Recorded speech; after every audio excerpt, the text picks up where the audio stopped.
Le premier tour des élections législatives en direct des circonscriptions.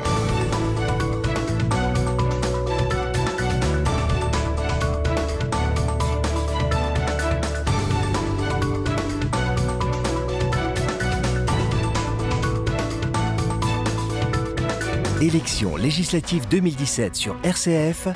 Denis Charbonnier.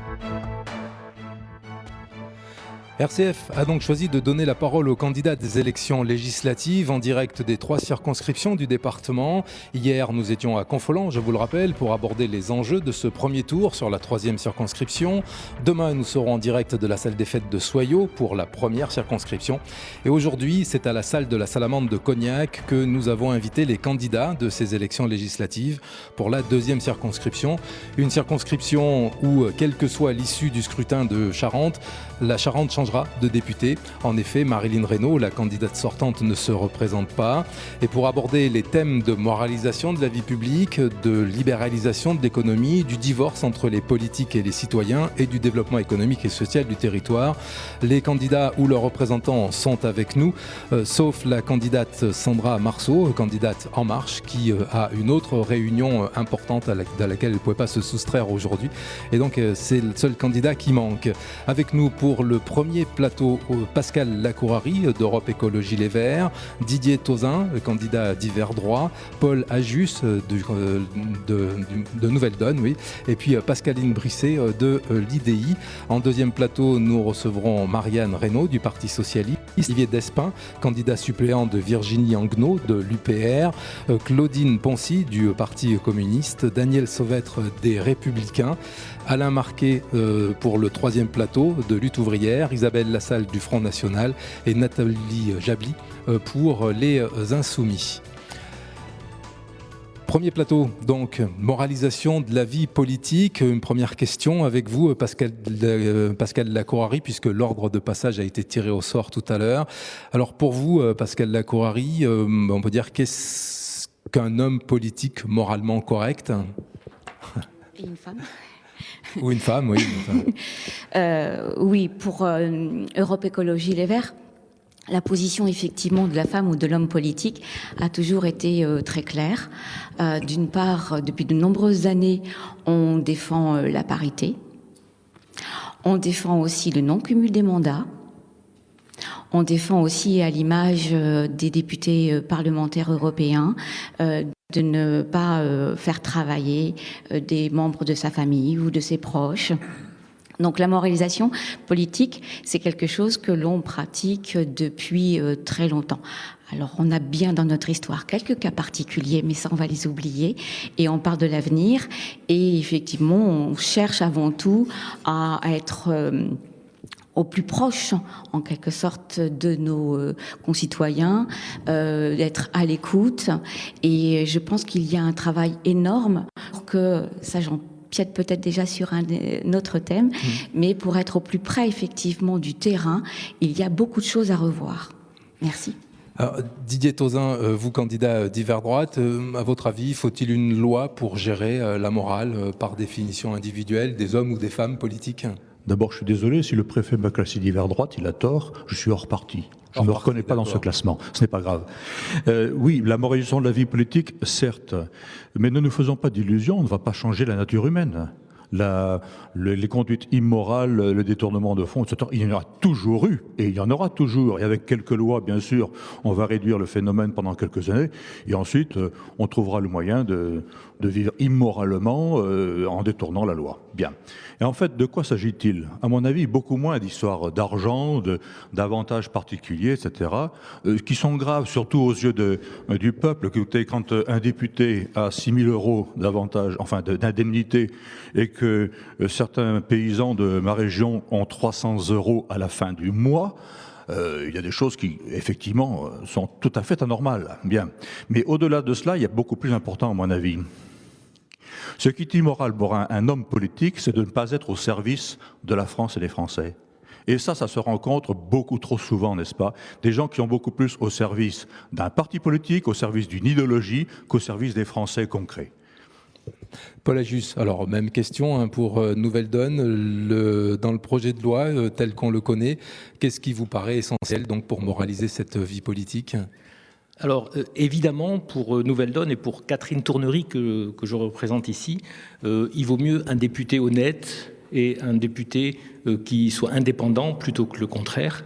Ce que l'on craint avec les lois qui se succèdent sur la moralisation de la vie politique, c'est que ce soit des usines à gaz, qu'elles soient très compliquées et peu appliquées finalement, et qu'elles permettent à des gens malins de détourner la question et de faire un peu ce qu'ils veulent. Pour nous, cependant, le scandale moral absolu, c'est que législature après législature, on laisse se développer le chômage et qu'on ne s'occupe pas vraiment de cette question. On est actuellement à 6,5 millions de chômeurs. À notre avis, les mesures qui sont prévues ne vont pas ranger les choses et ça va ne faire que s'aggraver. Et le scandale moral absolu, c'est vraiment que les députés et nos gouvernants ne prennent pas en charge cette question qui pourtant aurait des solutions et qui pourtant pourrait être résolue en relativement peu de temps. Après, évidemment, on peut regretter que des scandales passés, mais qui sont finalement peu importants par rapport au scandale du chômage. Pascaline Brisset, donc pour l'UDI, alors entre limitation des mandats, interdiction des emplois familiaux, interdiction des activités et conseils, qu'est-ce que cette moralisation de la vie politique entraîne ? Cette moralisation est une nécessité et ce que j'espère, c'est que la famille à laquelle j'appartiens, qui s'appelle les centristes, pourra voir des projets de loi qu'elle avait proposés aboutir. En 2012, Charles de Courson avait proposé que les indemnités des députés soient revues. Il y a une partie qui correspond au salaire et il y a une partie qui correspond aux frais. Il avait proposé que ces frais soient remboursés sur justificatif et puissent être contrôlés par les commissions internes de l'Assemblée nationale. Cette loi, quand elle a été proposée en 2012, il n'y avait que 145 députés dans l'hémicycle et seuls 24 ont voté pour. Donc j'espère, et c'est le rôle que je m'assigne, c'est de mettre au défi le président Macron de réaliser ce qu'il a mis dans son programme, puisqu'il veut faire une moralisation. Il y a des projets de loi qui existent, qui sont prêts à être votés, et nous allons les proposer et les défendre. Alors, vous parlez de projet de loi, ça nous entraîne sur le deuxième thème de ce débat, sur la libéralisation de l'économie et les réformes sociales. Il y a une réforme en cours, notamment le Code du travail. Alors, est-ce que cette réforme peut être l'alpha et l'oméga de la libéralisation de l'économie ? Je vous pose la question, Pascale Lacourari, puisque le tirage au sort a voulu que vous soyez à chaque fois la première sur ce plateau. Alors là, Europe Écologie Les Verts. Europe Écologie Les Verts. Donc, parlons de libéralisme. Effectivement, il y a beaucoup de choses qui nous font bondir sur ce registre-là. Dans le Code du travail, il y a une nécessité de revoir des choses. Si le libéralisme est la solution, on va forcément s'y opposer. C'est pas en permettant effectivement tout et n'importe quoi sur ce registre, tant au rapport effectivement de l'employeur que de l'employé, qu'on arrivera à trouver des solutions. J'ai écouté la radio en venant ce matin, que ce soit accord de branche ou accord à l'intérieur des conventions, il faut effectivement prendre le temps de discuter de tout ça. Et c'est certainement pas en libéralisant à tout prix qu'on arrivera à avoir des solutions pour avoir un meilleur rapport sur le travail. C'est pas la solution. Écoutez à la fois les employeurs et les employés, effectivement, ça, c'est la base pour reprendre effectivement quelque chose. Et il y a des choses à transformer dans le Code du travail, ça c'est évident. Mais comme c'est engagé en ce moment-là, ça nous plaît pas forcément beaucoup. C'est pas la solution pour nous. Didier Tauzin, vous, candidat sans étiquette, qu'est-ce que cette loi du travail doit impliquer ? Je crois que nous sommes mal partis parce qu'on va encore faire du libéralisme à tout crin, à mon avis. Or, la libération économique et le libéralisme sont deux choses très différentes. Le libéralisme, c'est tel que nous le vivons aujourd'hui dans tout l'Occident d'ailleurs, c'est grosso modo le renard libre dans le poulailler. Et alors que la libération économique devrait permettre à tout le monde de s'épanouir économiquement. Toute liberté, quelle qu'elle soit, a forcément des limites. Sinon, on n'est pas dans la liberté, on est dans la licence. Donc la liberté que nous devons, la libération économique que nous devons promouvoir, doit éviter ce qui se passe en ce moment, la concentration capitalistique, que ce soit celle des capitaux financiers ou celle des terres, par exemple, chez nous de plus en plus, entre quelques mains Sinon, nous continuerons dans l'évolution que nous connaissons déjà depuis fort longtemps. Les riches deviendront de plus en plus riches, les pauvres de plus en plus pauvres. Et comme je l'ai entendu plusieurs fois dans les circonscriptions depuis quelque temps, en fait, aujourd'hui, un agriculteur, propriétaire est content de devenir salarié parce qu'il gagne plus que quand il était propriétaire, il paye moins, il travaille moins. Et plus tard, étant donné la concentration, la baisse des charges, il va devenir précaire et on terminera dans le servage. Attention, faire une vraie différence entre libéralisme et libération. Et M. Macron ne la fait pas. Pascal Agius, candidat à Nouvelle Donne, vous prenez la parole pour Catherine Tournery. Libéralisation, oui, mais la libération des uns... La liberté des uns s'arrête où commence celle des autres, pour vous aussi? Oui, en fait, pour Nouvelle Donne, il y a un défaut majeur dans ce qui est prévu depuis des années, ce qui encore est prévu pour les années à venir, c'est qu'on s'appuie sur des mesures qui sont toujours censées relancer la croissance, et de cette relance de la croissance, on imagine qu'on va réduire le chômage, assainir les finances publiques et avoir tout un tas de bénéfices induits. Pour Nouvelle Donne, on a juste constaté simplement sur des statistiques de l'INSEE tout à fait officielles que la croissance, elle baisse très régulièrement depuis les années 60 et que quoi qu'on fasse, on ne la fera pas remonter. Donc, il faut trouver autre chose pour réduire le chômage, la fracture sociale et pour réduire les dépenses phénoménales, des centaines de milliards qui sont consacrées à maintenir ce chômage de 6,5 millions de personnes. Donc, Nouvelle Donne propose des solutions concrètes pour cela et nous pensons vraiment que les mesures annoncées seront totalement inefficaces. Au contraire, le chômage va continuer tranquillement à grimper. Didier Tauzin, vous vouliez réagir? Juste sur la croissance, 2 chiffres. Aux États-Unis, quand il y a de la croissance, ce qui arrive, elle profite à 0,01% de la population. Un Américain sur 10 000. En France, on fait 10 fois mieux, elle profite à 0,1%. Un Français sur 1000. Pascaline Brisset, donc candidate centriste, votre avis, vous, sur cette libéralisation de l'économie et cette réforme du Code du travail? Alors, la réforme du Code du travail est une nécessité. Je suis inquiète qu'un gouvernement commence déjà par légiférer par ordonnance sans donner son temps au débat parlementaire, surtout qu'il préconise une évolution de la loi du travail vers plus de négociations au sein des entreprises, mais à ce stade, il ne fait pas de négociations avec les syndicats ou les différentes représentativités, et notamment avec l'Assemblée nationale. Je pense qu'il est important d'avoir une vraie visibilité. Les entreprises ont besoin d'avoir une stabilité, d'avoir une vision sur 5 ans et d'avoir aussi des accompagnements comme une réforme importante de la simplification administrative qui est une nécessité pour libérer l'économie. Autre question sur cette libéralisation de l'économie, des réformes sociales. Pascal Lacourari, il y a une réforme dont on parle moins, qui semble pourtant aussi importante, c'est la réforme des retraites. Est-ce qu'on peut parler de cela? Pascal Lacourari pour Europe Écologie Les Verts. Là, je vais faire aussi une réponse aussi globale par rapport au monde du travail. Nous sommes de plus en plus nombreux. Donc c'était l'argument, et nous vivons de plus en plus longtemps, pardon, je vais compléter l'information. C'était aussi les 2 arguments utilisés pour revisiter en quelque sorte à la fois le Code du travail et le Code des retraites. Je ne suis pas sûre que l'angle d'entrée soit non plus la bonne démarche. C'est pas parce que nous vivons plus longtemps qu'il va falloir travailler plus longtemps et être moins payés. Voilà. Il y a énormément de choses. Il faut voir dans la globalité. C'est pas en séparant les choses, en parlant que de retraite par exemple, en isolant cet élément-là, qu'on va trouver une bonne solution. C'est une globalité qu'il faut aborder sur le monde du travail, qu'on soit actif ou retraité dans ce cas-là. Je vous fais peut-être une réponse pas très très claire. Vous attendez peut-être des chiffres. Non, c'est très bien. En radio, je pense les chiffres, que c'est d'abord une approche. Beaucoup. Voilà. Les chiffres, on leur fait dire ce qu'on veut de toute façon. Mais je pense qu'il faut vraiment avoir une approche globale et pas séparer les choses. Les jeunes qui sont en train de rechercher du travail en ce moment, ils aimeraient bien qu'on leur laisse peut-être un petit peu la place. Voilà. Didier Tauzin, je vous voyais dodeliner. Je partage l'idée de madame, il faut effectivement voir de manière beaucoup plus globale et beaucoup plus haute. En fait, aujourd'hui, il va falloir que nous attachions à redéfinir ce qu'est le travail. Depuis plus de 100 ans, on a fait en sorte que l'homme soit soumis au travail, comme si l'homme était fait uniquement pour travailler, comme si l'homme était une pelletée de charbon qu'on met dans le fourneau pour le faire tourner. Non. C'est le travail qui est fait pour l'homme, pour que l'homme puisse s'épanouir, pour qu'il puisse subvenir à ses besoins propres et aux besoins de sa famille.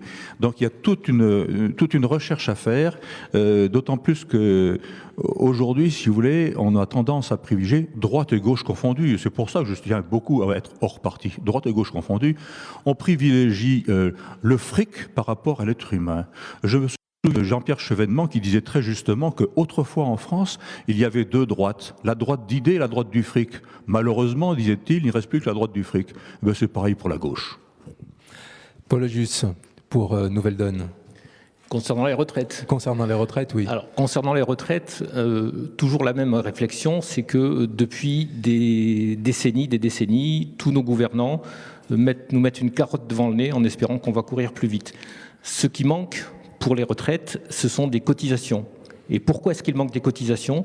C'est parce qu'il y a au moins 6,5 millions de personnes qui sont sans travail, qui sont sans emploi et qui ne cotisent pas assez. Qui ne cotisent pas assez pour les impôts, qui ne cotisent pas assez pour les régimes sociaux. Et c'est là le vrai problème, ce chômage qui est un boulet que l'on traîne et que l'on ne veut pas résoudre, que l'on ne veut pas éradiquer. Dès l'instant où on va s'attaquer vraiment au chômage, on va résoudre cette question des retraites. Mon grand-père avait été au début du système des retraites, il a pu avoir une retraite complète sans avoir jamais cotisé. D'accord ? Pour les retraites, je voulais juste faire une aparté. Il y a actuellement un fonds de réserve des retraites de 36 milliards d'euros qui est investi sur les marchés financiers. À la prochaine crise, on va perdre une partie de cet argent. Nouvelle Donne propose que ces 36 milliards d'euros soient investis dans du logement qui serait utile aux gens, puisqu'on manque évidemment de logements en France, et qui sécuriserait en plus ce fonds de retraite qu'on a prévu pour financer les futures retraites. Alors Pascaline Brisset, du côté des centristes, la réforme par points, est-ce un bon moyen d'unifier le régime des retraites ? Il y aura une nécessité de revoir les régimes de retraite et d'aller vers une unification. Mais un des points importants, c'est le niveau des retraites. Je suis très inquiète de voir qu'on va favoriser la CSG, ce qui va baisser le montant des retraites. Et quand vous voyez le niveau des petites retraites, que ce soit les retraites agricoles ou les retraites de tous les systèmes, j'aimerais bien que dans un principe de vie ma vie, ceux qui légifèrent aillent vivre à la place de personnes qui ont un minimum de retraite qui est vraiment faible. Moi, il se trouve que par moment dans ma vie, j'ai eu à vivre avec ce minimum, et donc j'imagine parfaitement ce que ça représente. Il y a donc une nécessité de revaloriser le minimum des retraites pour arriver au minimum à 85% du SMIC, pour que les gens puissent vivre un peu plus décemment. Je fais une aparté sur un autre sujet, qui est le handicap, où on est à peu près dans des niveaux faibles également de revenus, et qui nécessitent également des revalorisations au même niveau que les minimums de retraite, c'est-à-dire à 85% du SMIC. Je pense que les retraites vont devoir fatalement converger. C'est très compliqué quand on a eu une carrière multiple, ce qui est de plus en plus le cas, avec des ruptures par le chômage, d'avoir des retraites complètes. Et ce sont des cas qu'il va falloir envisager dans la réforme des retraites. Alors nous passons à une deuxième partie des débats dans ce plateau qui concerne plus précisément la vie locale et les relations entre les politiques et les citoyens localement, ou ce divorce entre les politiques et les citoyens. Pascal Lacourari pour Europe Écologie Les Verts. Que doit-il faire pour rester proche du terrain, ce député ? Alors, comme un peu nous l'a annoncé tout à l'heure, et puis nous avons été plusieurs là à l'aborder. Je pense qu'effectivement, quand on a un salaire de plus de 5 000 euros, il est toujours très difficile d'écouter ceux qui n'en touchent que 300 ou voilà, qui ont ce genre de difficultés. Donc moraliser la vie politique en revenant effectivement sur des salaires beaucoup plus décents pour les députés et être, comme j'approuve tout à fait votre démarche, Madame, sur effectivement un remboursement de frais réels, ça serait déjà un petit peu plus honnête, et d'avoir une vraie écoute à ce moment-là pour les citoyens, d'être sur le terrain. Connaître son terrain, c'est effectivement être vraiment dans la vie politique et publique, sociale en quelque sorte, de son territoire. c'est être présent. Et je pense que c'est ce qu'il faut s'efforcer, c'est d'être allé à l'écoute donc de ces citoyens, de leurs difficultés. C'est ça le rôle d'un politique, c'est de faire remonter après, lorsqu'il y a besoin de défendre un problème, un projet, d'être concret en quelque sorte. Légiférer, ça va être aussi d'envisager une meilleure protection des citoyens sur tous les niveaux, que ce soit sur le travail, le social, tous les aspects doivent être aussi envisagés. C'est ça un élu du territoire. Alors Didier Tauzin, comment pensez-vous répartir votre temps entre Assemblée et la circonscription, justement, pour être proche du territoire ?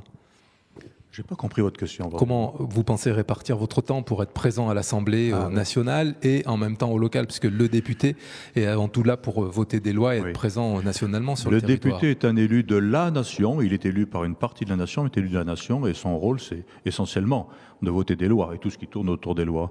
Le député vote des lois, il vote la guerre, il vote la paix, il vote l'entrée dans l'OTAN, etc., etc. C'est ça sa mission, mais il doit le faire en lien permanent avec le peuple. Un député qui obéit à une discipline de parti, à mon avis, il a une attitude antidémocratique, tout simplement, parce que le seul à qui le député doit obéir, c'est le peuple. Le peuple est souverain, le député est son employé. D'ailleurs, le président de la République, c'est pareil. Le peuple est souverain, le président de la République est son employé. Donc, personnellement, bien sûr, je serai présent à l'Assemblée nationale, mais aussi, je travaillerai sur le terrain, j'installerai un bureau d'études législatives locales qui sera piloté par mon suppléant, qui élaborera en lien permanent avec les élus, avec les professionnels, les retraités, les chômeurs, etc., qui élaborera des propositions de loi que moi, je présenterai à l'Assemblée nationale. Voilà grosso modo comment je ferai. Et je dois dire que si aujourd'hui la classe politique est déconnectée du peuple, c'est une affaire très ancienne puisque Giscard d'Estaing le notait il y a déjà 25 ans. C'est essentiellement justement à cause de ce système des partis, parce qu'un député se met à obéir à un parti politique, donc il s'éloigne nécessairement du peuple. Alors, la solution, elle est tout simplement dans le fait que le peuple reprenne la main sur la vie politique pour relancer la démocratie en France. Alors Paul Ajus, même question, quelle est votre position, vous, par rapport au peuple en tant que député ? Je rappelle que vous représentez Catherine Tournery pour Nouvelle Donne. Exactement, Catherine Tournery pour Nouvelle Donne. Donc deux choses. D'une part, le rôle du député doit être renforcé. L'Assemblée nationale ne doit plus être une chambre d'enregistrement de ce que décide l'Élysée. Donc il doit y avoir moins de députés. Ils doivent être mieux encadrés, avoir une équipe qui les aide à préparer les lois et à réfléchir aux grands défis de ce temps. Ensuite, le député ne doit pas être quelqu'un qui, comme on le voit trop souvent, organise une clientèle localement. Ce doit être quelqu'un qui, de retour de Paris chaque semaine, organise régulièrement des débats avec les administrés de sa circonscription pour savoir d'une part ce que les gens pensent de ce qu'il a fait, pour rendre compte de ce qu'il a fait, de ce qu'il a voté, pour qu'il leur explique les problèmes qui sont en cours de discussion et pour qu'il puisse recueillir l'avis des gens sur ce qui se passe et ce qu'il a à faire.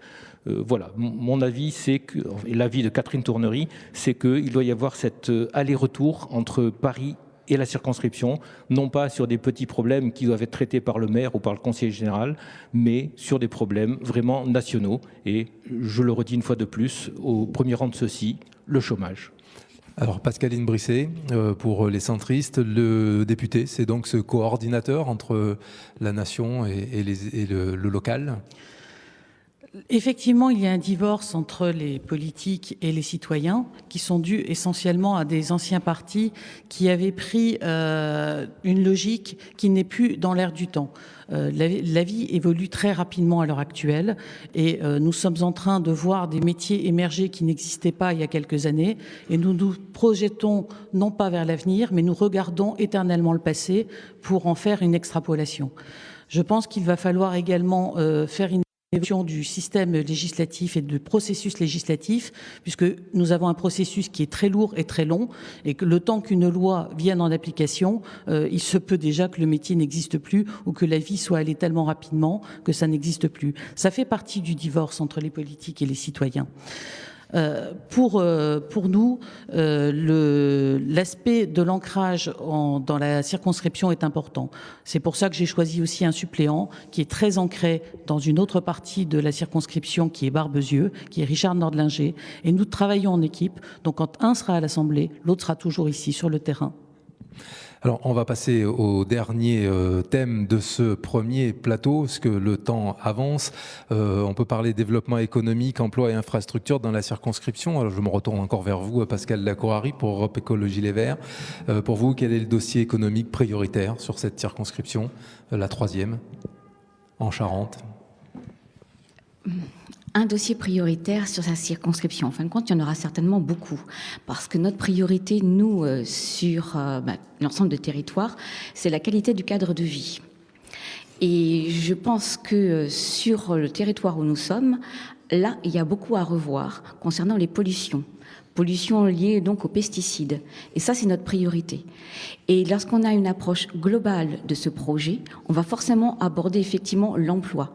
On a vu ces dernières années, ces derniers mois, une belle augmentation de plus de 12% de l'agriculture biologique. C'est encourageant. Il faut aller encore plus loin. Le bio, c'est créer des emplois non délocalisables. Donc vous voyez que lorsqu'on a une approche globale, on soigne un territoire, on le nettoie en quelque sorte et on favorise l'emploi. Ça, c'est des priorités. Et ça, c'est l'approche globale que défend effectivement Europe Écologie Les Verts. Didier Tauzin, une priorité pour vous dans ce développement économique et de l'emploi ? L'évolution économique à long terme, parce que c'est, je crois, comme ça qu'il faut regarder les choses. La politique, c'est pas sur quelques 2-3 ans, 5 ans, c'est pas ça. Le long terme en politique, au niveau local, c'est 50 ans.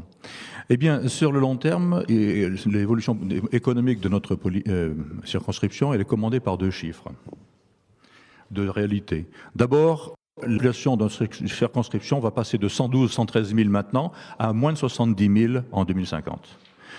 Elle sera devenue un désert humain, un désert économique. Et puis, deuxième réalité, c'est la différence croissante entre les métropoles, Paris, Lyon, Bordeaux, etc., qui continuent leur développement dans tous les domaines, et le reste de la France, essentiellement les circonscriptions rurales, qui, elles, sont en voie de sous-développement. Voilà les 2 réalités. Donc là, si vous voulez, ce n'est pas en décidant de favoriser telle entreprise, tel morceau qu'on va développer l'affaire. Non, il faut un plan global et un plan à long terme et un volontarisme réel adapté à la circonscription. J'ai élaboré, quand j'étais dans la campagne présidentielle, un projet pour le développement de la ruralité. Alors, Paul Ajus, quelle infrastructure prioritaire ? Là, on a beaucoup parlé d'économie. Est-ce que ça passe aussi par l'infrastructure ? Bien, pour nous, pour Nouvelle Donne, l'essentiel, c'est de redonner la parole aux gens qui vivent sur ce territoire, leur donner un petit peu les moyens de voir quelles sont leurs problématiques et quelle est l'articulation entre ce qui est nécessaire ici et les décisions nationales. Je me souviens, il n'y a pas si longtemps, on me disait que le cognac se vendait mal, on était sur plutôt une réduction des surfaces cultivées et à un certain moment, les exportations sont reparties, on a manqué de produits. Donc il ne faut pas que les choses se décident depuis Paris de façon centralisée, il faut que les choses soient décidées sur place par les gens qui sont concernés. Ce qui me paraît très important, c'est effectivement la désertification, le fait que, comme le chômage est une façon de mettre à part une partie de la population, le trop grand développement des métropoles est une façon de mettre de côté les territoires ruraux qui doivent être préservés, où on doit remettre en place tous les services publics et on doit assurer une présence non seulement économique, mais aussi culturelle dans tous les territoires de la circonscription. Merci Paul Ajus. Pascaline Brisset, pour les centristes, développement économique et infrastructure, ça passe par quoi ? Alors, je veux vous rassurer, monsieur, au niveau du cognac, beaucoup de décisions sont prises ici à Cognac, parce que nous avons un bureau national du cognac qui fait merveilleusement son travail en concertation avec l'UGVC, qui est le syndicat des viticulteurs et de la viticulture. Donc, ce ne sont pas des décisions qui sont prises à Paris. Par contre, ils ont besoin de députés qui soient à leur côté et qui viennent porter les projets avec eux sur Paris et qui viennent les défendre sur Paris quand eux sont à Cognac. Donc, de ce côté-là, les décisions sont bien ici à Cognac. Vous êtes viticultrice, vous ? Pardon ? Vous êtes viticultrice ? Oui, je le suis. dans une vie beaucoup plus riche où j'ai fait également d'autres activités dans l'industrie, dans le textile et dans le conseil. Au niveau de la circonscription, nous avons des tas de métiers qui ont besoin de main-d'œuvre. Et nous avons des gens qui, malheureusement, sont au chômage. Je pense qu'il y a un gros développement à faire au niveau de l'orientation. Pôle emploi, d'ailleurs, si emploi et fait des progrès énormes dans le sujet. Nous avons des formations comme les MFR, comme les lycées agricoles, qui peuvent amener à ces métiers. Il y a un gros travail d'accompagnement à faire là-dessus. Et je suis aussi pour un développement de l'apprentissage et un désengagement de la région au niveau des transports. Je n'irai pas plus loin. Merci Pascaline Brisset. Je rappelle donc que vous êtes là pour les centristes. Merci aussi à Paul Aijus de Nouvelle Donne qui représente Catherine Tournery, Didier Touzin hors parti et Pascal Lacourari pour Europe Écologie Les Verts pour ce premier plateau. On retrouve dans quelques secondes un deuxième plateau avec d'autres candidats de cette troisième circonscription. RCF Charente fête ses 25 ans le samedi 24 juin à la Maison diocésaine, rue de Bordeaux à Angoulême et invite tous ses amis et auditeurs. Au programme, 17h, messe avec Monseigneur Gosselin, 18h30, conférence de M. Loïc Hervouette, ancien directeur de la Charente Libre et ancien directeur de l'École supérieure de journalistes de Lille, à 20h, buffet campagnard, 20 € de participation sur inscription, suivi d'une soirée musicale. À cette occasion, présentation et vente du livre sur l'histoire des radios locales en Charente. Bienvenue à tous. RCF Charente donne la parole à tous les candidats aux législatives. Mardi, mercredi et jeudi, de 11h à 12h30, nous les interrogerons sur la moralisation de la vie politique, la libéralisation de l'économie et les réformes sociales, le rôle des députés ou encore le développement économique. Ces débats ont lieu en direct et en public. Mardi, salle du Moulin à Confolens pour la 3e circonscription. Mercredi, salle de la Salamandre à Cognac pour la 2e. Et le jeudi, salle des fêtes de Soyaux pour la 1re circonscription. Ces débats pour les législatives ont lieu en direct de 11h à 12h30 sur RCF Charente et seront rediffusés en soirée à partir de 18h15.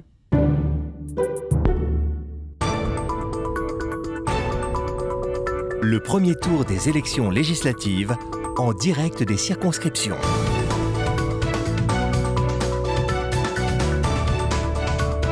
Pour ce deuxième plateau, avec nous en direct de la salle de la Salamandre à Cognac, Marie-Anne Reynaud du Parti Socialiste, Marie-Anne Reynaud Jean Didier.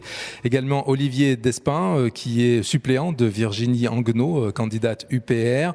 Claudine Poncy du Parti Communiste et Daniel Sauvêtre pour les Républicains. Marie-Anne Reynaud Jean Didier, on reprend cet ordre des débats avec les mêmes questions que pour le premier plateau sur la moralisation de la vie politique. Oui, sur la moralisation de la vie politique. Alors, je vois bien que dans le cadre de cette élection, je suis régulièrement ciblée et attaquée par mes adversaires, puisque, effectivement, je suis l'assistante parlementaire de Marilyn, avec lequel j'ai forcément un lien de famille. Alors après, moi, sur ce sujet-là, pour aborder ça, je pense que ce qui est proposé là actuellement ne va pas assez loin. J'ai une expérience concrète sur cette question et je peux vous dire aujourd'hui que ça ne va pas régler le problème dans son ensemble, même si je comprends que pouvoir rétribuer un membre de sa famille peut poser problème. Notamment, ça ne réglera pas, par exemple, les assistants parlementaires et l'affaire du Front National au Parlement européen. Aujourd'hui, il faut pouvoir contrôler l'emploi, les employés qui travaillent avec tous les députés, puisque je connais aussi des parlementaires qui ont recruté leurs amants, leurs maîtresses, et que ça ne réglera pas non plus ce problème-là. Mais effectivement, il va falloir plus de transparence. Moi, je propose, par exemple, de publier les comptes demain, si je suis élue, d'avoir une transparence totale sur l'ensemble des salariés, sur le travail, de pouvoir communiquer régulièrement, et je crois que ça, c'est vraiment important. Olivier Despins, candidat UPR, enfin vous représentez là Virginie Anguenot puisque vous êtes son suppléant. Cette moralisation de la vie politique. Alors moi, je pense que ça passe par la conception qu'on a de l'homme politique. Je considère que la politique ne doit pas être un métier, c'est-à-dire ne doit pas être une carrière qu'on fait toute sa vie, mais que la politique, c'est un engagement, c'est un mandat, 2 mandats, mais à mon avis, pas plus de 2 mandats. Moi, je constatais pendant la campagne et les campagnes précédentes que ça paraît normal qu'un homme politique qui se présente dit ce qu'il veut être élu. Le journaliste qui le reçoit lui demande comment vous allez faire pour être élu, quels accords vous allez passer, quelle stratégie vous allez employer. Et je trouve ça aberrant. Un homme politique n'est pas là pour être élu, il est là pour appliquer une mission, il est là pour défendre des idées, défendre ses citoyens. Il n'est pas là pour sa carrière. Et je pense qu'il y a deux cadres, je vais faire très vite. Il y a le cadre, il faut distinguer aussi un cadre juridique, un cadre moral. Le cadre moral, il est lié à un modèle de société qui fait qu'on va promouvoir l'homme politique qui a vraiment un projet pour le pays, ou le modèle de société qui tient à consommer, se divertir, et on va donner la priorité à l'homme politique qui nous propose ça. Le cadre juridique, c'est le casier judiciaire vierge. C'est ce qu'a exigé l'UPR. Il a 574 députés qui ont un casier judiciaire vierge. Et puis donc, je m'arrête là.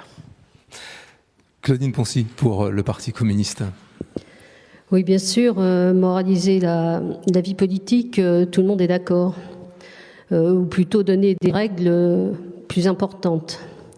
Mais là, moi, je relève un paradoxe entre donner des règles pour la vie politique et, dans le même temps, retirer des règles pour le droit du travail.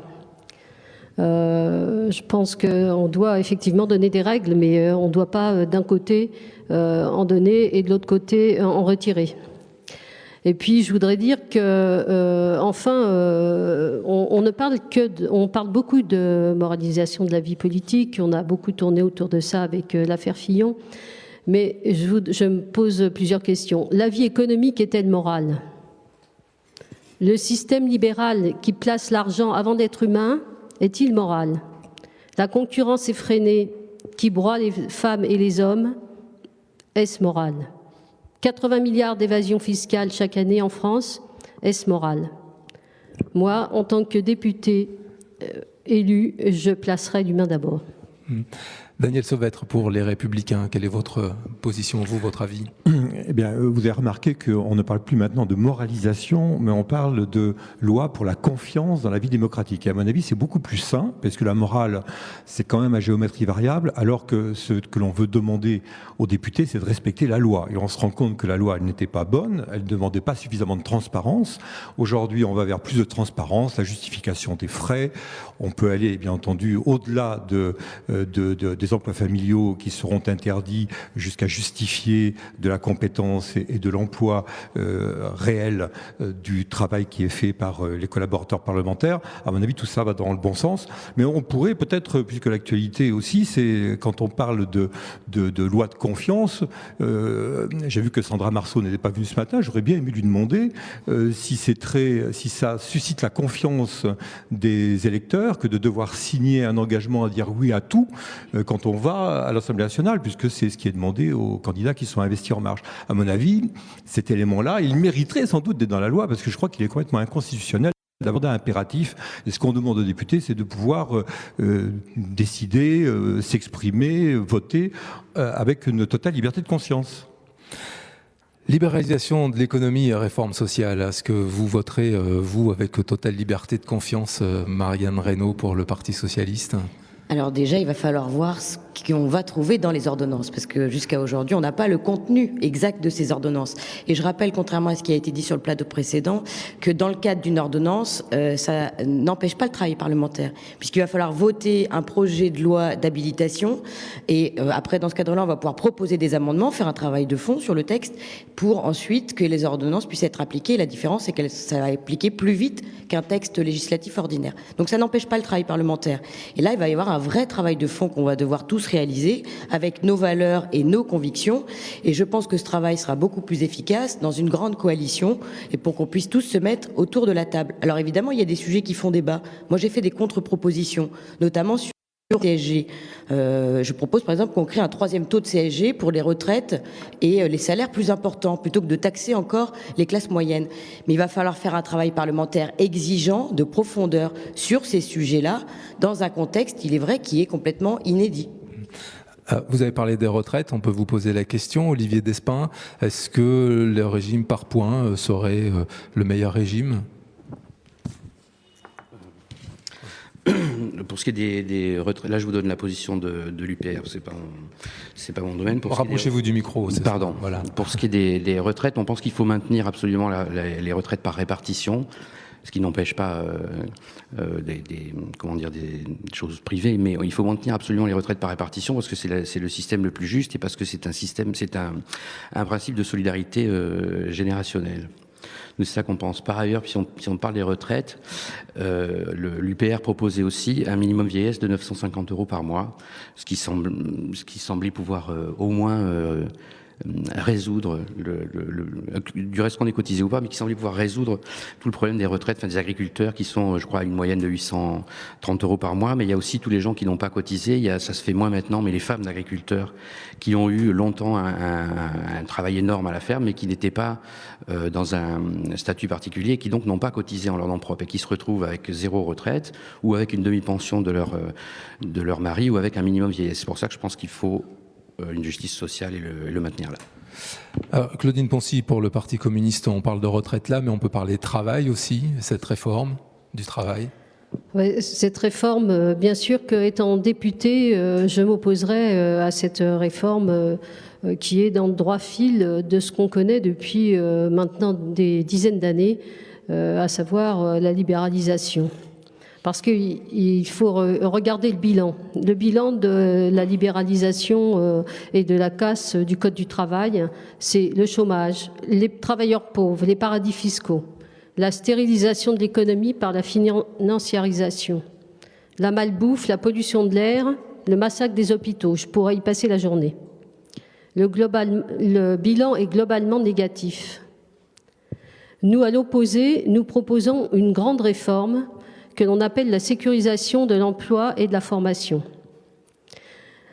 Les salariés alterneraient les périodes de travail et de formation sans passer par la case chômage.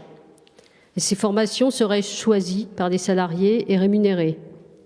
Cette nouvelle sécurité sociale, elle paraît peut-être utopique, mais en 1945, quand on a mis la sécurité sociale en place, c'était très utopique, et pourtant tout le monde y tient. Elle serait financée par une réforme de la fiscalité sur les sociétés, des cotisations sur les revenus des entreprises, les cotisations chômage actuelles. Voilà ce que nous proposerons. Nous nous opposerons totalement à la casse du Code du travail. Oui. Alors Daniel Sauvêtre, pour les Républicains. J'ai un point de vue forcément un peu différent. C'est vrai qu'on y va un peu à marche forcée avec ce projet de réforme par ordonnance, mais j'ai vu que les syndicats hier avait l'air d'être plutôt coopératif et on parle d'un grand nombre de réunions à venir. Bon, et à mon sens, contrairement à ce que je viens d'entendre, c'est pas tout à fait vers une libéralisation, mais on va plus vers de l'accord d'entreprise, au-delà de ce qui est possible aujourd'hui de faire sur le domaine du temps de travail, pour élargir le domaine de possibilités d'accords d'entreprise, y compris dans les petites entreprises. Et à mon avis, ça va dans le bon sens. Ça va dans le sens de donner réellement du pouvoir aux acteurs de l'entreprise, les salariés, avec les employeurs. À mon sens, on progresse sur ce terrain-là et moi j'ai plutôt envie d'appuyer, y compris pour le plafonnement des indemnités de licenciement en cas de cause non réelle et sérieuse pour éviter que certaines entreprises, comme je le vois en étant conseiller prud'homal, puissent déposer le bilan quand une sanction trop forte et que ça devient finalement presque une surenchère, quoi. Donc tout ça, à mon avis, peut permettre d'améliorer la situation. Je vois qu'il y a beaucoup de personnes qui veulent réagir. Alors après, on a des temps de parole qui vont sans doute être un peu explosés. Que dire du divorce entre les politiques et les citoyens, le rôle local national du député Marianne Reynaud pour le Parti socialiste? Alors moi, c'est un sujet qui m'est cher puisque dans cette campagne, je suis la seule à avoir fait 38 réunions publiques de proximité, soit 20 de plus que tous les autres.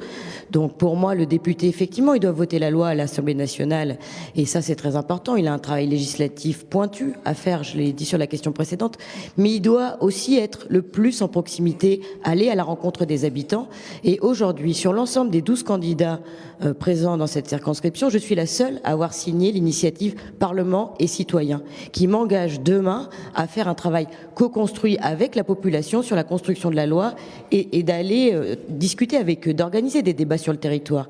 Vraiment, je pense que aujourd'hui, la candidate de la proximité telle que j'ai pu la faire, c'est bien moi. Olivier Despins, pour l'UPR, quelle est votre position sur ce divorce entre politique et les citoyens? Alors, si vous permettez, très rapidement, je rajoute ce que je n'ai pas pu dire parce que vous m'avez interrogé sur les retraites. Et je voulais parler de la réforme du travail. Donc très très rapidement, c'est une espèce d'information que je donne qui bizarrement est peu divulguée. J'appelle tous vos auditeurs à se livrer à cette démarche. La réforme du travail, les lois sur l'ensemble de notre politique économique et sociale est donnée par les recommandations de la Commission européenne. On les trouve sur le site de la Commission européenne. C'est un document qui fait 8 pages, qui est rédigé en bon français. Et la loi européenne étant supérieure à la loi française, c'est ce qui explique que ce soit Nicolas Sarkozy, François Hollande et maintenant probablement Emmanuel Macron, la politique dans les grandes lignes sera la même. Si vous prenez la loi El Khomri et que vous prenez ces directives européennes, c'est pas un copier-coller, mais presque. C'est la même politique générale. C'est une politique d'économie sur le travail. C'est une politique de ce que j'appelle moi une casse du droit du travail. Et si j'ai encore le temps, maintenant je réponds à votre question. Il ne reste plus que 30 secondes. J'ai 30 secondes. Bien, alors je ferai très très vite. Pour ce qui est de la libération de l'économie, il faut distinguer la libération, distinguer ce qui est la liberté. On est entre le divorce des politiques et des citoyens. Pardon, j'ai pas l'habitude, excusez-moi. Pour le divorce entre les maires et les citoyens, là, entre les politiques et les citoyens, il faut distinguer, je pense, le niveau national et le niveau régional. Au niveau national, on a une caste politique et médiatique, il faut compter les médias dedans. C'est un monde avec des gens très bien dedans certainement, mais qui tourne en circuit fermé, c'est-à-dire qui est complètement coupé de la réalité. Et pour faire très vite, le député, c'est le lien entre les deux. Je dois m'arrêter là. Claudine Poncy, le député, vous serez le lien entre les deux, comme le dit Olivier Despins. Oui, si je suis élu député, j'organiserai des débats avec les habitants pour discuter des projets de loi débattus à l'Assemblée nationale. Je tiendrai donc compte des problématiques de la population de la circonscription pour déterminer mes positions sur ces projets de loi. Toujours dans le sens de l'intérêt général, sans pratiquer le clientélisme. Au sujet du divorce entre la politique et les citoyens, moi je ne dirais pas qu'il y a divorce entre les politiques et les citoyens. Je dirais qu'il y a divorce entre la politique qui est menée depuis des années et les citoyens. Et j'y vois quand même une sacrée différence. Daniel Sauvêtre pour les Républicains. Mais moi, ce divorce, je suis issu de la société civile, je suis agriculteur, j'ai une entreprise, je suis maire, je suis au contact de la population tous les jours, j'ai l'impression de vivre ce qu'ils vivent et d'être à leur écoute permanente. Et donc évidemment, si jamais je suis élu député demain, j'ai d'ailleurs mis dans ma profession de foi que j'y ajouterai assez naturellement 6 réunions par an, en plus des permanences que l'on tient tous, que tiennent les élus, mais 6 réunions publiques où tous les habitants pourront se rendre librement pour écouter le député rendre compte de son mandat et surtout que les députés puissent être là pour écouter la population au fur et à mesure de l'évolution des choses. Alors le développement économique, Marianne Reynaud, passe par ce dialogue avec les élus.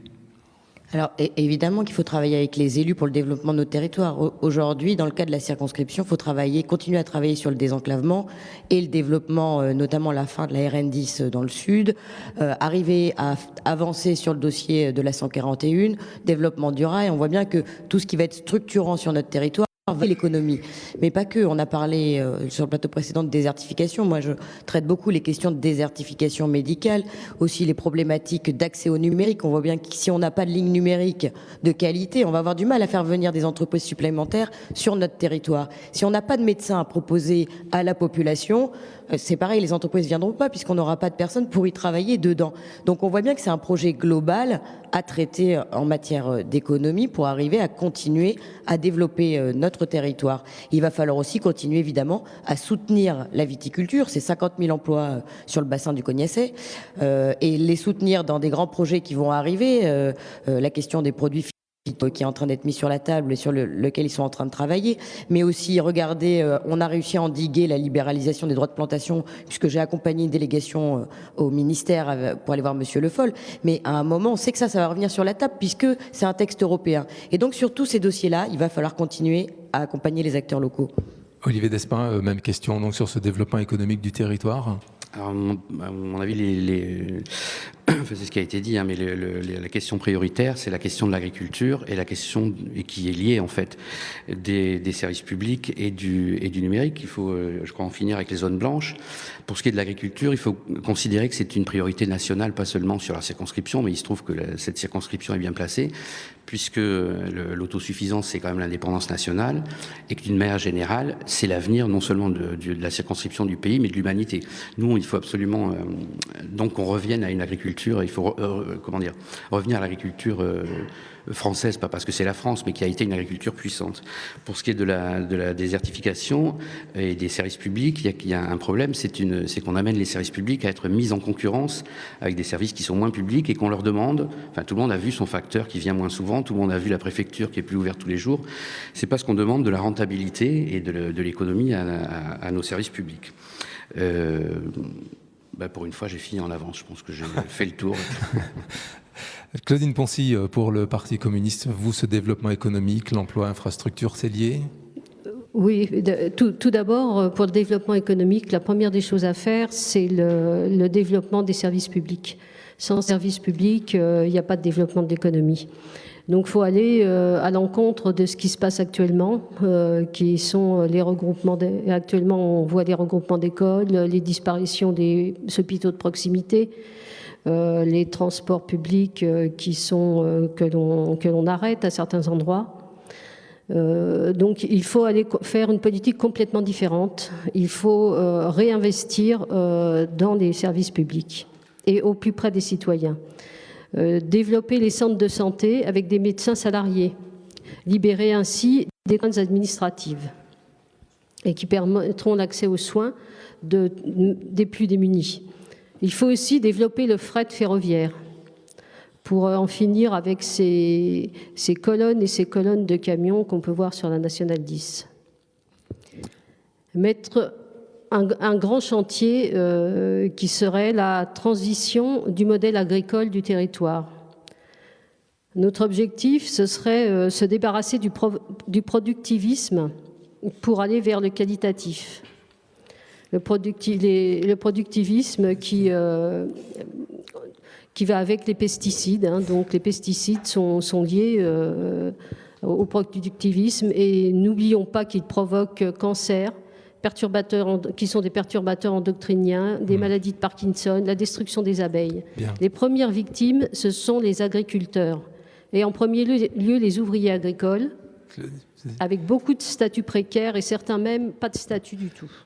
Très bien, Claudine, merci. Non, ça ne marche plus. Et puis en même temps, le temps est écoulé. Daniel Sauvêtre, donc, pour les Républicains. Oui, pour l'emploi, ce qui me frappe d'ailleurs là, en effet l'écho ce matin, en voyant les entreprises jour après jour me dire sur toute la circonscription que leur principale difficulté, c'est d'arriver à trouver la personne qualifiée pour l'emploi qu'ils proposent. On peut déjà avoir du développement économique plus rapide dès lors que les entreprises peuvent pourvoir les emplois qu'elles offrent.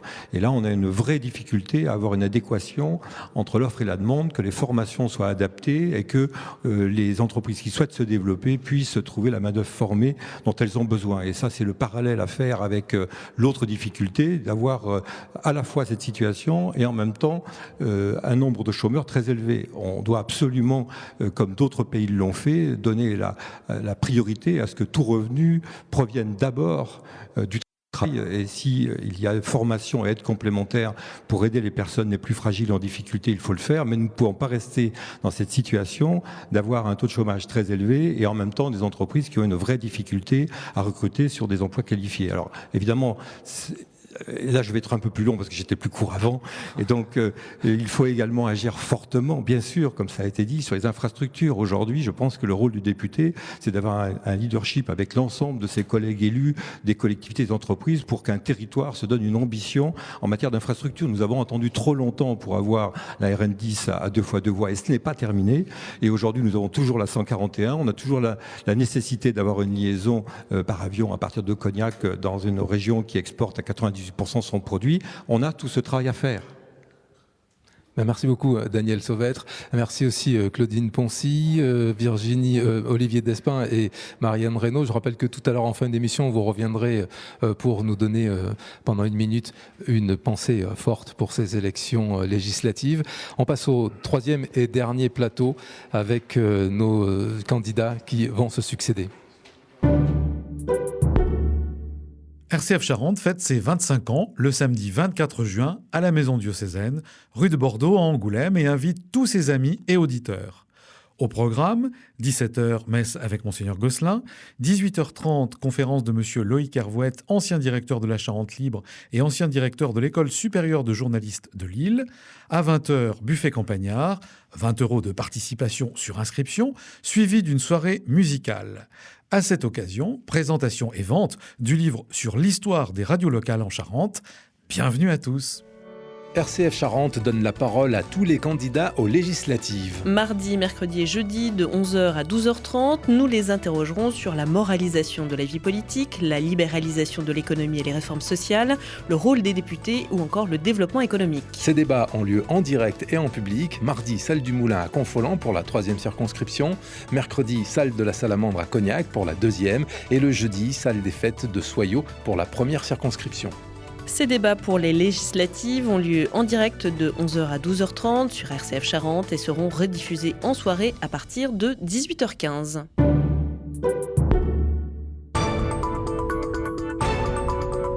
Le premier tour des élections législatives en direct des circonscriptions.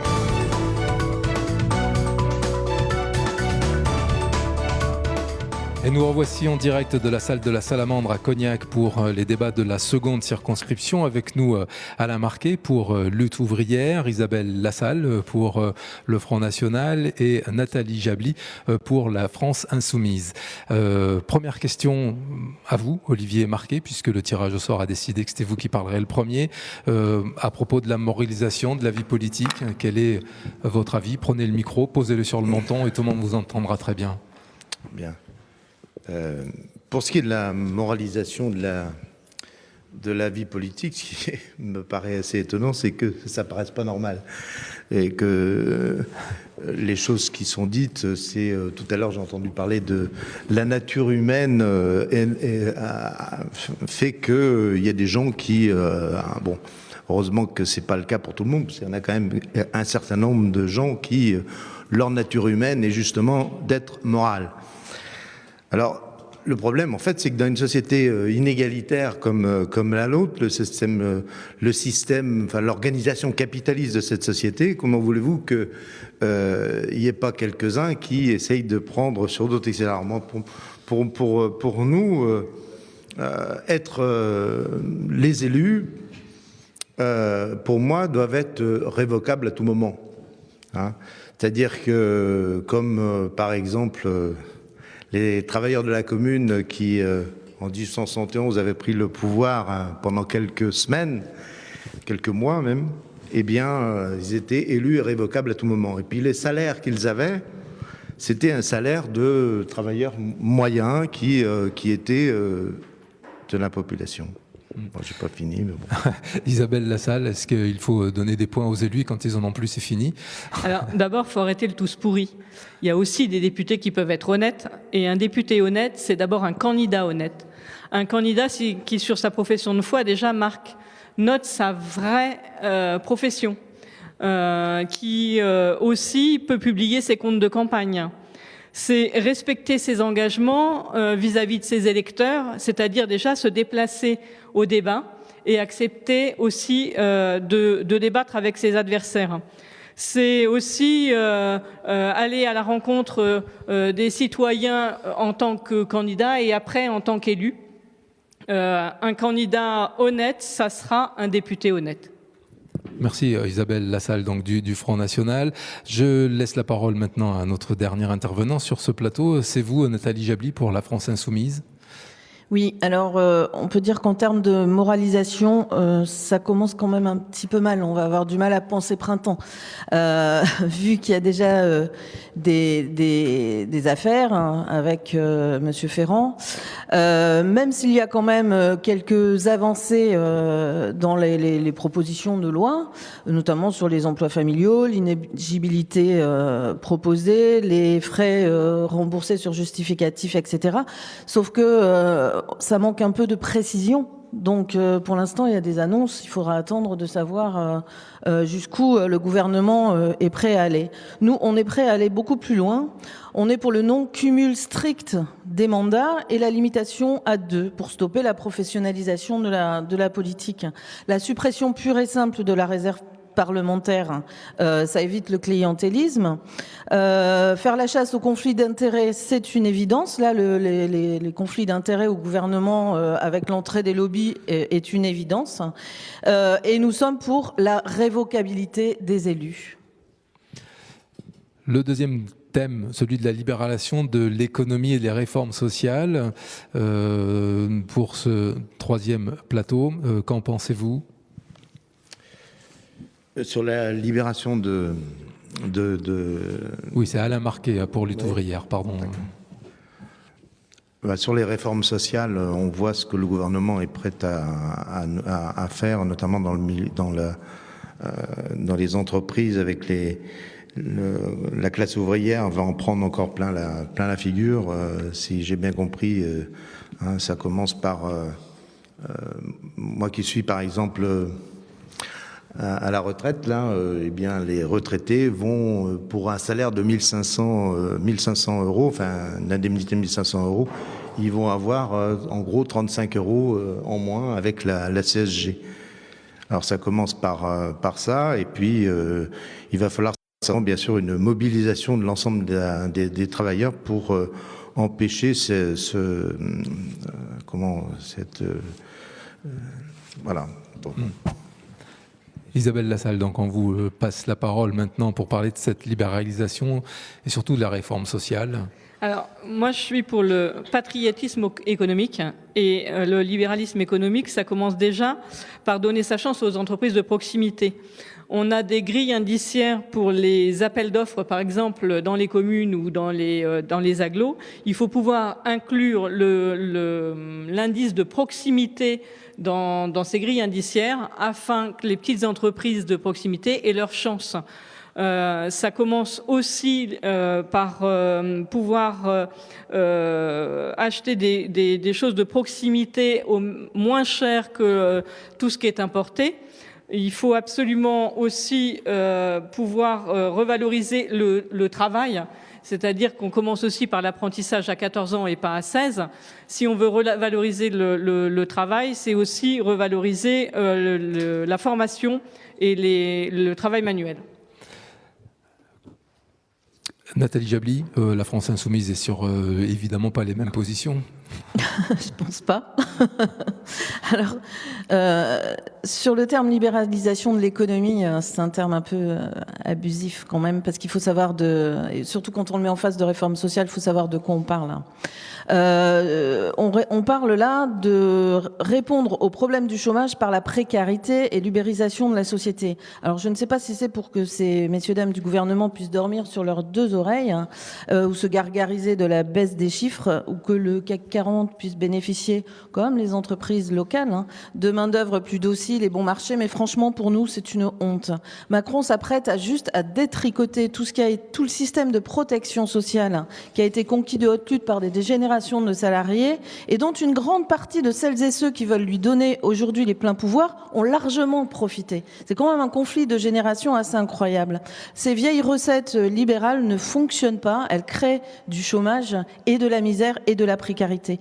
Le seul moyen massif de créer des emplois, c'est d'assurer la transition écologique. Et il va sans dire que nous nous opposerons aux ordonnances Macron, parce que la liberté, c'est pour les puissants et la loi protège les plus pauvres. Alain Marquet pour Lutte ouvrière, d'où vient ce divorce donc entre politique et citoyen ?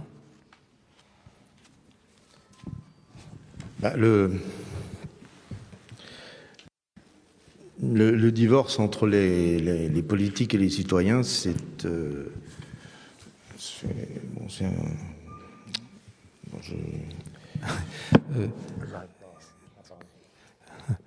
Bon, on reviendra. Isabelle Lassalle.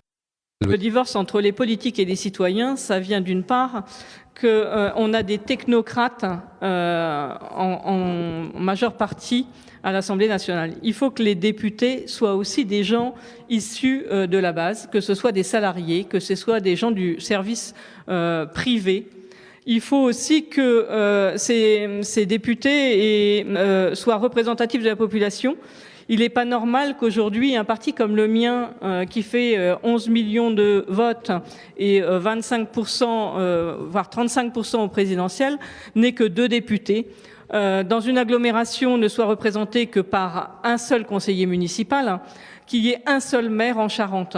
Il y a un énorme fossé, voire même un gouffre, entre la représentation des citoyens dans les assemblées, dans les mairies ou dans les agglomérations, dans les conseils départementaux ou dans les conseils régionaux, et les votes réels des citoyens. Nathalie Jably, la France Insoumise estime que le public, le citoyen ne se retrouve pas dans la représentativité des élus. Je vais d'abord préciser à Madame la rassurer qu'avec toute la couverture médiatique dont le FN a bénéficié, ça risque de changer, sauf si les Français se ressaisissent. Alors je ne sais pas s'il y a divorce, en tout cas il y a éloignement, ça c'est clair, hein, des politiques et des citoyens. Parfois on ressent une certaine hostilité et aussi de l'indifférence. Néanmoins, quand on est allé, nous, à la rencontre des citoyens partout où ils se trouvaient pour parler du programme, il y avait un réel intérêt. En même temps, je comprends que les affaires, les conflits d'intérêts, la prétendue fin du clivage gauche-droite, pardon, le cumul des fonctions et des mandats, la transmission familiale des fonctions telles des charges d'ancien régime, je comprends que ça puisse provoquer un désamour. Nous proposons une 6e République pour que les citoyens reprennent le contrôle de la politique et puissent intervenir sur l'activité de leurs élus. Et je m'engage à organiser le contrôle citoyen de mon activité de député et également la co-construction des lois. Et j'ai signé la charte anticorps qui me semble aussi intéressante. Alors Alain Marquet, vous n'avez pas exprimé votre point de vue sur ce divorce entre les politiques. Que doit faire l'élu pour rester proche du terrain ? Prenez le micro, parce qu'on ne vous entendra pas. Excusez-moi. Non, bon.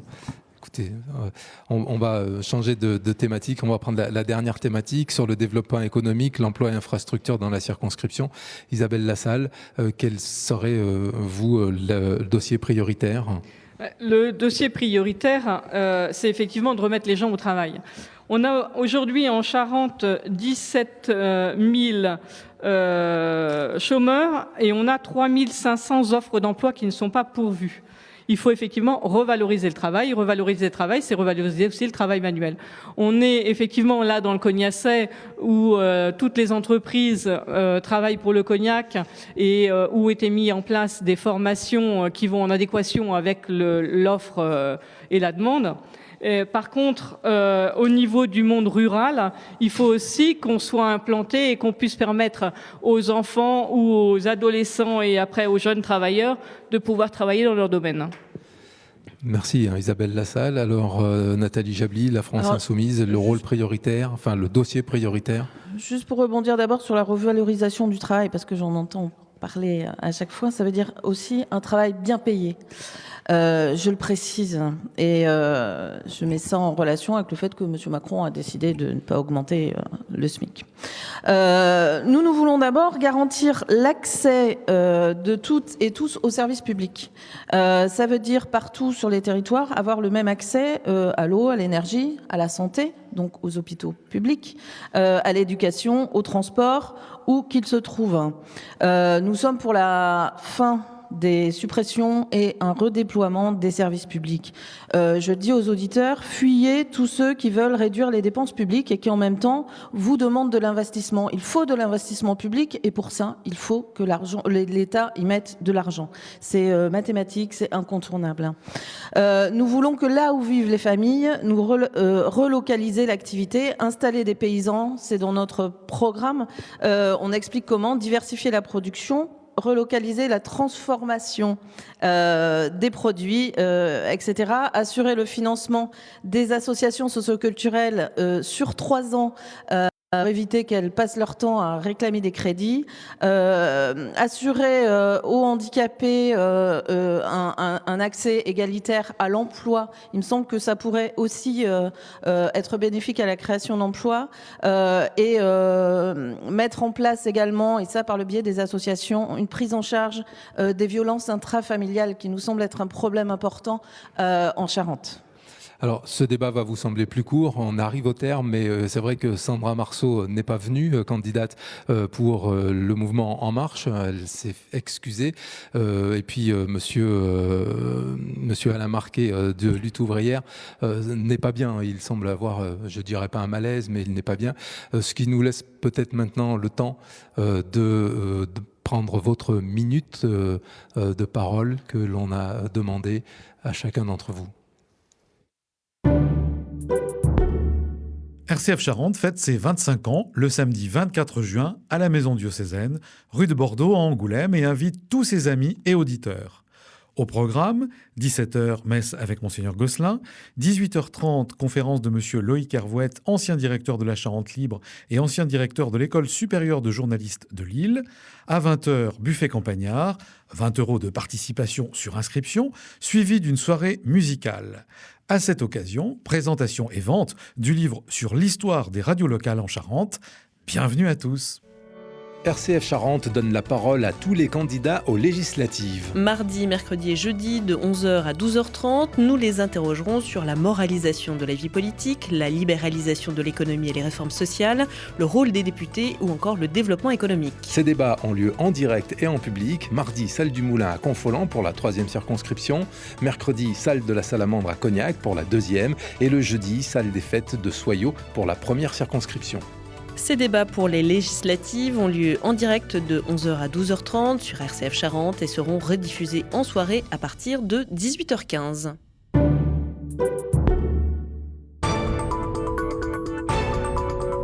Le premier tour des élections législatives en direct des circonscriptions.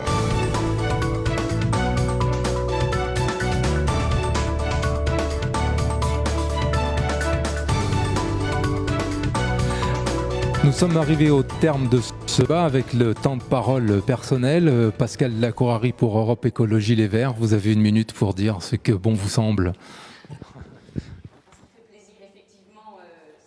En attendant les autres candidats, ce qui fait plaisir, c'est que les mots écologie, protection de l'environnement, réduire les pesticides, économie circulaire ont été employés par de nombreuses personnes.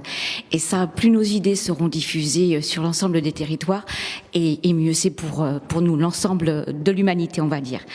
Pour voter pour l'écologie, c'est se donner vraiment les moyens d'apporter des réponses réalistes, conscientes et responsables pour une transition réussi et en douceur. Oubliez tout ce que vous pouvez entendre sur Europe Écologie Les Verts. Nous ne sommes pas des brutaux à vous imposer un changement radical et immédiat. C'est vraiment être sur les territoires, écouter ce qui se passe localement. Et comme je l'ai dit tout à l'heure, la transition écologique, elle est déjà en marche. Écoutez vos concitoyens, écoutez vos voisins. C'est déjà une réalité. Il faut encourager maintenant le mouvement. Et pour revenir sur le monde du travail, parce que jusqu'à présent personne ne l'a abordé, revenons sur l'idée d'un revenu universel. Et là, le problème du travail sera certainement abandonné. C'est redonner de la dignité à tout le monde et ne pas faire des personnes handicapées, des artistes, des assistés qui ont besoin d'un accompagnement un peu hors norme et qui ne correspond pas donc à un salaire. Merci. Merci Pascal Lacourari donc pour Europe Écologie Les Verts. Je laisse la place maintenant à Didier Tauzin, présenté hors parti pour ces élections législatives. Madame, Monsieur, bonjour. Je suis donc un candidat radicalement en dehors des partis politiques, tout simplement parce qu'aujourd'hui, les partis politiques ne représentent plus le peuple. Ils sont beaucoup trop soumis à des lobbies divers. Et de ce fait, un député qui obéit à un parti politique est dans une position radicalement antidémocratique. Il n'obéit plus au peuple. Donc aujourd'hui, notre démocratie est tout simplement en danger et il faut que le peuple reprenne la main sur ses propres affaires. Je rappelle que c'est le peuple qui est souverain. Cette souveraineté, elle réside en chacun d'entre nous. Et pour cela, comme député, je créerai un bureau d'études législatives locales pour que nous élaborions nous-mêmes les propositions de loi que je ferai remonter à l'Assemblée nationale. Ainsi, nous reprendrons notre avenir en main. Nous réouvrirons les portes de l'avenir qui ont été fermées. Nous referons de la politique un service et nous remettrons l'économie et l'argent au service de l'être humain. Et nous referons de la politique fondée sur le bon sens. Merci Didier Tauzin, donc candidat hors parti. C'est Paul Ajus qui va maintenant prendre la parole au nom de Nouvelle Donne et notamment de Catherine Tournery qui se présente dans cette circonscription pour cette formation politique. Bien, pour Catherine Tournery et pour Nouvelle Donne, le problème essentiel qui piège notre société, c'est le chômage. C'est un drame humain pour 6,5 millions de personnes. C'est une situation qui nous coûte des centaines de milliards d'euros chaque année. Alors, pourquoi ce chômage ? Juste un chiffre, depuis 1950, la production en France a augmenté de 1000% et le travail qui a été fait pour le nombre d'heures de travail consacré à cette production, donc qui a augmenté de 1000%, a diminué, lui, de 9%. Donc, à partir de ce constat, il faut absolument prendre des mesures. Il est urgent de redonner à chacun sa place dans le travail, sa place dans la société. Nouvelle Donne a des solutions pour cela, des solutions qui ont été expérimentées dans des centaines d'entreprises qui fonctionnent à la satisfaction des salariés, qui fonctionnent à la satisfaction des entreprises. C'est pour cela, pour engager ce grand chantier, qu'il faut voter pour Catherine Tournery et pour Nouvelle Donne. Merci Paul Ajus. C'est Pascaline Brisset qui prend le micro. Pascaline Brisset qui est candidate centriste sur cette 3e circonscription. Vous avez 1 minute. Le temps est trop court pour évoquer tous les sujets, que ce soit le handicap, la dépendance, la désertification médicale, les problèmes de l'agriculture. Je vous invite à regarder donc sur mon blog brisset2017.fr et vous aurez ainsi plus de détails. J'appartiens à une famille courageuse qui a porté plainte pour certains d'entre eux, à titre personnel, pour que le scandale des comptes de l'exploit Tout-Charente ne tombe pas aux oubliettes. Et c'est actuellement une procédure qui est en cours et sur laquelle la justice va se prononcer. Je vais apporter à cette famille mon expérience d'entreprise, mais également d'agricultrice, de vendeuse directe. Certains se souviennent bien, je pense, de l'Orange Bleu. Et je vais aussi garantir que j'aurai un mandat à temps plein et que ce sera mon seul mandat et que je me consacrerai à fond à ce mandat de député, également en lien avec la circonscription et notamment l'équipe que je forme avec mon suppléant Richard Norlinger qui, lui, sera toujours présent sur le territoire. Voilà pour le parti centriste. La parole est laissée maintenant à Marianne Reynaud-Jean Didier du Parti socialiste. Vous avez également 1 minute. Alors, moi, il y a un sujet que j'aimerais évoquer et qui pose en ce moment problème, c'est l'emploi des jeunes. Dans le quinquennat précédent, il y a eu une mesure qui a été une bonne mesure, les contrats d'avenir. C'est plus de 300 000 emplois qui ont été votés dans ce cadre-là. Et aujourd'hui, au moment où on se parle, un certain nombre de jeunes qui avaient signé des contrats sur 3 ans ne savent pas si leurs contrats vont être renouvelés. Nous n'avons pas de réponse sur les services de l'État. Et donc, ce sont des jeunes qui, à partir du 1er juillet, là, pour certains d'entre eux, vont se retrouver sans travail. Ces contrats d'avenir avaient quand même un intérêt certain, c'est qu'ils obligeaient les employeurs à faire de la formation professionnelle. Donc, tous les jeunes qui passaient dans ce dispositif avaient la garantie d'être formés pour pouvoir avoir un véritable accès à l'emploi dans un second temps. Donc voilà, la priorité aujourd'hui, l'emploi des jeunes, et il y a des cas concrets qu'il va falloir résoudre le plus vite possible.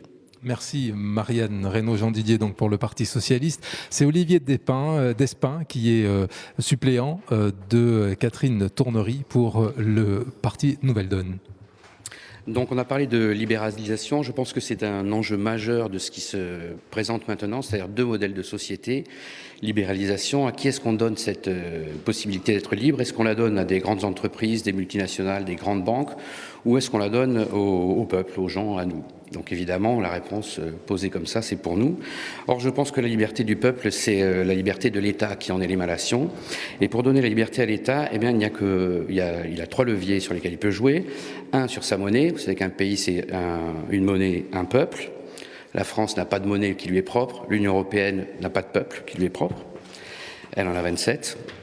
Le deuxième levier sur lequel il peut jouer, c'est la maîtrise de ses barrières douanières. Et la troisième, c'est les économies qu'on peut ou non faire sur le coût du travail et sur le coût des services publics. Puisque notre appartenance à l'Union européenne nous empêche de jouer sur la valeur de notre monnaie et sur la maîtrise de nos barrières douanières, donc de nos frontières, il ne nous reste plus que le coût du travail et les économies sur le service public. C'est ce que demande l'Union européenne par ses directives, c'est ce que propose de faire Emmanuel Macron, de les appliquer à la lettre. Les députés UPR seront résolument contre. Merci beaucoup Olivier Despins, donc de l'UPR, vous qui êtes suppléant de Virginie Anguenot, candidate candidate sur cette circonscription. Claudine Poncy pour le Parti communiste. Députée, je serai une résistante à l'économie libérale. Le chantier est immense, mais il ne faut ni baisser la tête, ni courber les chines. Je voudrais m'adresser particulièrement à ceux qui ne possèdent rien, à ceux dont l'unique richesse est leur compétence, leur intelligence, leur courage, à ceux qui ont été déçus par le dernier quinquennat, à ceux qui pensent que la politique est affaire de spécialistes. Je veux leur dire, vous êtes des millions. Chaque voix compte. Votre voix compte. Votez pour les candidats présentés par le Parti communiste Front de gauche. En élisant un député Front de gauche, vous serez sûr que l'intérêt général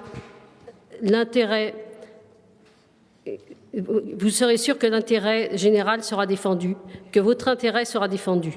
Ne donnez pas les pleins pouvoirs à Macron et à la finance en vous abstenant. Merci beaucoup Claudine Poncy, donc du Front de gauche. C'est Daniel Sauvêtre, le candidat Les Républicains sur cette seconde circonscription de Charente.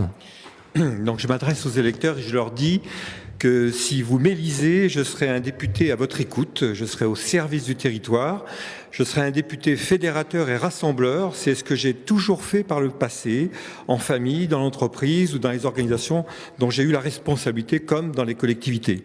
Je suis aussi le candidat du développement économique et de l'emploi. Je sais qu'il faut faire baisser les charges et que tout revenu doit d'abord provenir d'un travail. Et pour cela, il faut aussi faire baisser nos prélèvements obligatoires et notre dépense publique, que l'État et les collectivités se consacrent à l'essentiel, que notre organisation collective soit plus simple et plus efficace et que l'on arrête d'emmerder les Français, qu'on les libère enfin des contraintes inutiles. Et je suis aussi le candidat de l'identité forte de ce territoire, fier de ses valeurs, de ses traditions, de ses paysages, de sa culture, enfin tout ce qui fait qu'on peut réussir dans la mondialisation à condition d'avoir des racines très profondes et solides. Je constate avec grand intérêt que le pouvoir qui se met en place aujourd'hui s'inspire largement des idées politiques libérales et sociales qui sont les miennes depuis longtemps. J'ai les pieds sur terre, j'ai un ancrage sur la circonscription bien solide. Alors, bien entendu, le blocage institutionnel ne passera pas par moi. Je serai un député libre d'approuver, d'amender, d'améliorer ou de contester les lois et les réformes qui seront proposées. Merci Daniel Sauvêtre pour Les Républicains. Nous accueillons maintenant Isabelle Lassalle pour le Front National. 1 minute. Les candidats qui se sont exprimés aujourd'hui, en majorité, n'étaient pas des professionnels de la politique. Le débat est un exercice difficile et je voudrais remercier ceux qui ont eu le courage de venir. Pour moi, les députés ne sont pas des vassaux du président de la République. L'Assemblée nationale n'est pas au service des ordres du gouvernement. Député, je serai tant une force d'opposition qu'une force de proposition. Je serai le relais, l'intermédiaire entre la circonscription et l'Assemblée nationale. Citoyens auditeurs, n'oubliez pas, surtout ne soyez pas amnésiques, les problèmes d'aujourd'hui sont les conséquences des politiques passées. Alors ne soyez pas résignés et votez pour un vrai changement. Merci Isabelle Lassalle. Dernière prise de parole. Ce sera avec Nathalie Jably, la candidate de la France Insoumise sur cette deuxième circonscription. Je tenais tout d'abord à remercier les auditeurs qui nous ont fait entrer un peu chez eux et RCF qui a organisé ce débat avec tous les candidats. C'est assez rare pour être signalé. Je suis la candidate de la France Insoumise et vous, la seule, je dirais. Vous qui avez fait confiance à Jean-Luc Mélenchon pour la présidentielle sur la base d'un programme. Je vous demande un programme élaboré par des citoyens longuement pendant de nombreux mois. Je vous demande de me faire confiance pour défendre ce programme à l'Assemblée nationale et dans notre territoire. Il y a 3 urgences auxquelles il faut répondre. C'est l'urgence sociale, en privilégiant l'aide et le soutien aux plus démunis des Françaises et des Français, en augmentant les salaires et en mettant au pas la finance. L'urgence démocratique, c'est-à-dire l'intervention des citoyens dans la vie politique, et l'urgence écologique, qui n'est pas un truc de bobo, mais qui est une nécessité urgente et un programme créateur d'emplois. Merci. Merci aussi à vous, Nathalie. La France Insoumise. C'est ainsi que se termine ce débat en compagnie des 11 candidats de la seconde circonscription, puisque Sandra Marceau, la candidate En Marche, n'a pas souhaité participer à ce débat aujourd'hui. Merci à vous tous. Demain, nous serons à la salle des fêtes de Soyaux pour le 3e et dernier débat de ce premier tour des législatives 2007. L'émission sera animée par Erika Walter. Elle sera en direct depuis la salle des fêtes de Soyaux, derrière la mairie de la ville. Et si vous avez pris cette émission en cours, sachez quand même qu'elle sera rediffusée ce soir à 18h15 jusqu'à 19h45 sur RCF Charente. Vous pouvez également retrouver cette émission sur notre site rcf.fr, en vidéo également sur la chaîne YouTube. Merci à tous.